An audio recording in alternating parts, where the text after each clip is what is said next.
Hello, Morongo Basin and listeners around the world, online at Z107.7fm.com. This is your Z107.7 local news for Sunday, February 16th, 2025. On this last Monday, a who's who of emergency agencies combined forces to stage and rehearse a mass casualty incident within Joshua Tree National Park.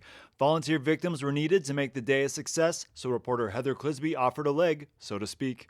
I was the first victim to arrive at Joshua Tree National Park headquarters to participate in the staging of a mass casualty incident, a large-scale rehearsal involving 9 emergency agencies and 30 volunteer victims. "You don't need these pants, right?" asked Sarah Morning, an EMS nurse educator for SB County Fire, as she easily shredded the bottom half of my ancient khakis. Using powders, gels, latex, and a gooey jar of fake blood, Sarah created the worst day my right shin has ever imagined. Soon, other victims arrived, including Matt Schrag, general manager of the 29 Palms Water District. 29 Palms City Manager Stone James is told he will be losing 2 fingers that day. 3rd District Supervisor Don Rao also faced a very untypical Monday morning by accepting some nasty bruising and an ugly wound on her right ankle. Each victim was then given a wristband that included key vitals and ability, or lack of, to walk and communicate. Hanging in the hallway with other mangled victims, I chatted with Troy Pennington, medical director for the San Bernardino County Fire Department, who was excited about deploying a new patient tracking phone app during the drill. When the ambulance comes up, they scan that wristband. It immediately takes all that information.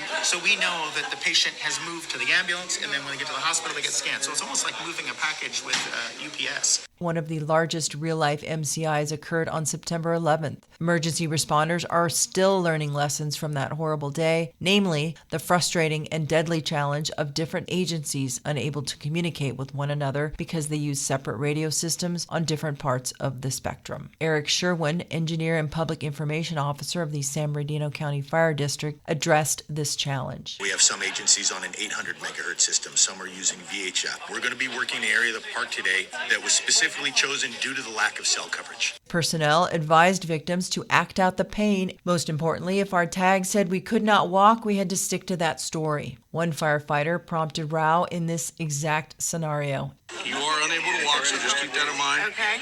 And play it up." So, "No, I can't walk.